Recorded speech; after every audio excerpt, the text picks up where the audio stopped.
Assalamualaikum warahmatullahi wabarakatuh dan salam sejahtera. Hari ini saya akan ajar macam mana cara untuk kita mendaftarkan perniagaan dengan Suruhanjaya Syarikat Malaysia menggunakan sistem EasyBiz Online.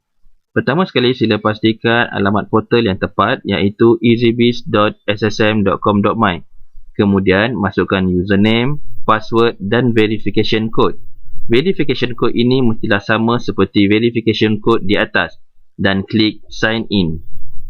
Seterusnya, klik kepada My Business Services dan klik New Business.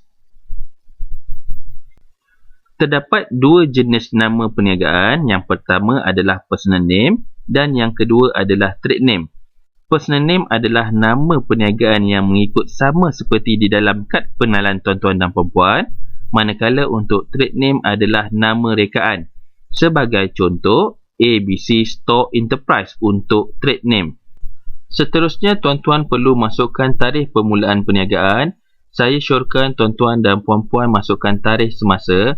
Ini kerana sekiranya tuan-tuan dan puan-puan memilih tarikh ke belakang melebihi 30 hari, maka kompaun akan dikenakan. Satu notifikasi berkaitan kompaun akan tertera pada portal ini. So, saya sarankan untuk tuan-tuan pilih tarikh semasa sahaja. Sekiranya tuan-tuan menjalankan perniagaan partnership atau perkongsian dan mempunyai agreement di antara rakan kongsi, sila masukkan tarikh agreement partnership tersebut. Dan sekiranya tiada, sila tinggalkan kosong. Di ruangan insentif ini adalah dihaskan untuk para pelajar, di mana para pelajar boleh memohon skim satu pelajar satu pendaftaran perniagaan. Skim ini menawarkan pendaftaran percuma hanya untuk para pelajar yang belajar sepenuh masa di IPT tempatan seluruh Malaysia. Jadi, untuk para pelajar yang ingin memohon skim ini, dia perlu melampirkan dokumen sokongan iaitu surat pengesahan pelajar daripada IPT yang mengesahkan belajar sepenuh masa. Yang kedua, perlu lampirkan salinan kad pengenalan. Dan yang ketiga, perlu lampirkan salinan kad pelajar. Sekiranya bukan pelajar, tuan-puan perlu memilih not applicable. Bagi registration period, minimum pendaftaran adalah untuk 1 tahun, manakala maksimum pendaftaran adalah 5 tahun. Tuan-puan boleh memilih sama ada memerlukan business info ataupun tidak. Klik yes sekiranya memerlukan dan klik no jika sebaliknya. Business info ini adalah merupakan maklumat perniagaan yang terperinci berkaitan perniagaan tuan-puan dan selalunya pihak ketiga seperti pihak bank akan memerlukan business info ini selain daripada sijil SSM. Berkenaan status data entry, sila biarkan. Bagi maklumat inkubator pula, ianya disediakan hanya untuk perniagaan online di Sarawak sahaja. Jika berkaitan, sila klik yes dan lampirkan dokumen perjanjian yang berkaitan.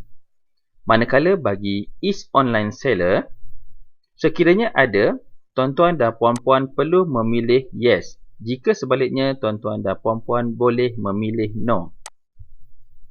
Seterusnya, tuan-tuan dan puan-puan perlu meletakkan alamat utama perniagaan ataupun alamat premis perniagaan anda. Sila pastikan nombor telefon diletakkan, email serta URL sekiranya ada. Sekiranya alamat surat menyurat tuan-tuan dan puan-puan adalah sama seperti alamat utama perniagaan, sila klik copy from business address dan seterusnya klik next. Seterusnya, ini adalah alamat cawangan tuan-tuan dan puan-puan.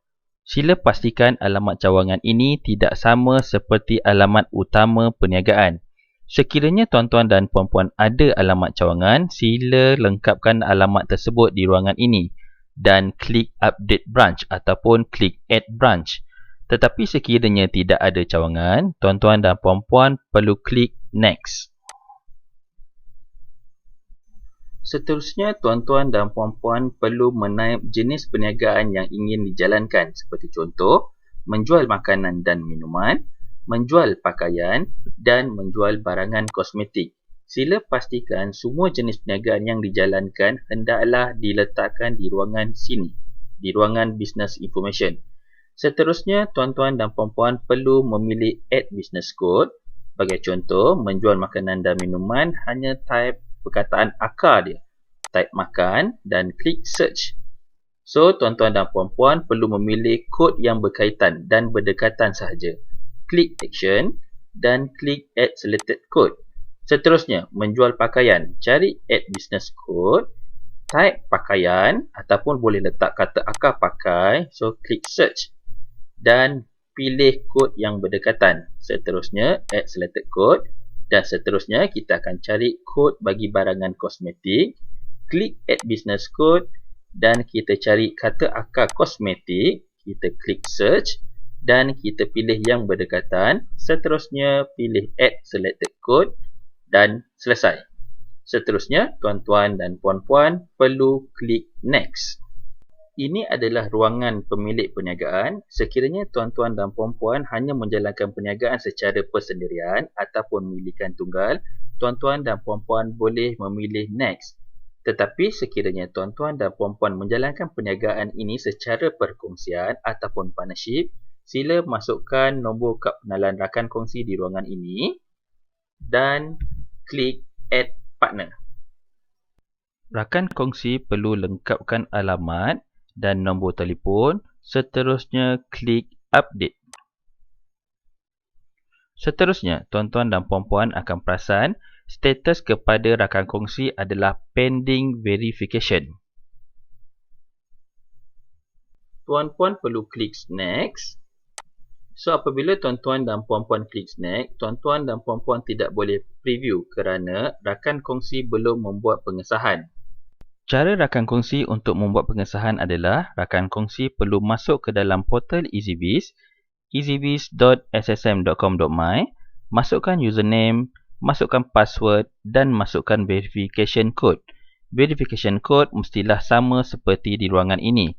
Seterusnya, klik Sign In.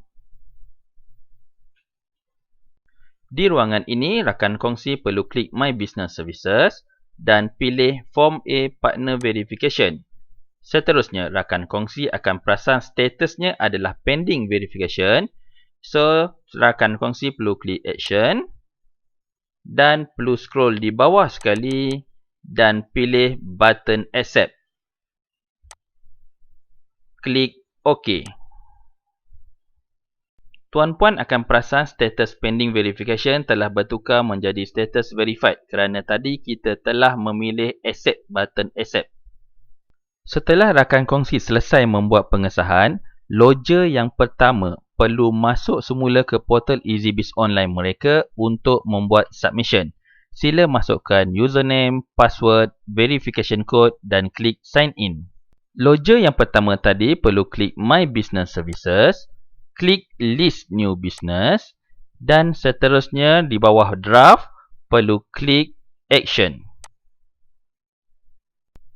Selepas itu klik Next sehingga akhir permohonan, klik Next. Yang ini branch kita klik Next lagi sekali. Untuk jenis perniagaan pun kita klik Next lagi sekali. Ini adalah tadi partner, yang ini yang atas adalah logger yang pertama. Yang bawah ini adalah merupakan rakan kongsi. Status pun sudah bertukar daripada pending verification kepada verified. Seterusnya kita klik Next. Di sini adalah merupakan bayaran yang hendak dilakukan. Ini adalah page yang terakhir. Klik I confirm sebagai pengesahan dan kita klik preview. Setelah klik preview, tuan-tuan dan puan-puan perlu menyimak terlebih dahulu sebelum payment dilakukan bagi mengelakkan sebarang kesilapan seperti ejaan dan sebagainya berlaku. Setelah tuan-puan berpuas hati dengan semakan yang telah dilakukan, tuan-puan boleh terus klik Submit Payment. Setelah memilih Submit Payment, tuan-tuan dan puan-puan perlu memilih dan klik Pay Online. Terdapat beberapa cara untuk pembayaran. Yang pertama melalui kad kredit, yang kedua melalui kad debit dan yang ketiga melalui internet banking. Sekiranya tuan-tuan dan puan-puan memilih bayaran kad kredit dan debit card, sila lengkapkan maklumat di sini dan klik Submit Payment. Sekiranya tuan-tuan dan puan-puan memilih internet banking, sila pilih bank pilihan tuan-tuan dan puan-puan. Sebagai contoh, saya memilih Maybank To You dan saya klik Proceed. Setelah tuan-tuan dan puan-puan selesai membuat bayaran, tuan-tuan dan puan-puan perlu menunggu kelulusan daripada pihak SSM. Tuan-tuan dan puan-puan boleh menyimak status permohonan di portal EasyBiz tuan-tuan dan puan-puan di easybiz.ssm.com.my. Masukkan password, username dan verification code. Selepas itu, klik sign in. Seterusnya, untuk melihat status permohonan, tuan-tuan dan puan-puan klik My Business Services, klik List New Business, klik Approve dan klik button Action. Setelah klik button Action, tuan-tuan dan puan-puan perlu scroll di bawah sekali dan tuan-tuan dan puan-puan akan perasan button Download Borang A, Download Certificate dan Download Business Info. Tuan-tuan dan puan-puan boleh download keseluruhan borang-borang tersebut. Untuk Buy CTC Certificate, sekiranya tuan-tuan dan puan-puan ingin membeli salinan sijil yang disahkan, tuan-tuan dan puan-puan boleh klik Buy CTC Certificate. Itu saja daripada saya. Terima kasih. Assalamualaikum warahmatullahi wabarakatuh.